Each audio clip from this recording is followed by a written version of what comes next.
বাইরে যাবে না। তোমাকে আদর দিয়ে, অন্ধ ভালোবাসা দিয়ে একটা অমানুষ তৈরি করেছে। কোনোদিন একটা শাসন পর্যন্ত করেনি।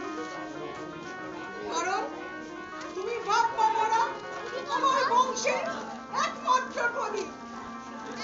সেই ভালোবাসার মূল্যই তুমি কোনোদিন দিতে পারো। দিনের পর দিন আমার দুর্বলতার সুযোগ নিয়ে এই বংশের বদনাম করেছো। তোমাকে আমি সমস্ত অধিকার থেকে বঞ্চিত করলাম। অমন কথা আপনি বলবেন না। সূর্য নারায়ণ আপনার বংশের একমাত্র প্রদীপ। ওকে আপনি বকুন, মারুন, তবু ওকে কোনো কিছু থেকে বঞ্চিত করবেন না রানীমা। ওকে আপনি ক্ষমা করে দিন রানীমা। আমি জানি রাঘব, তুমি সূর্যনারায়ণকে খুব ভালোবাসো।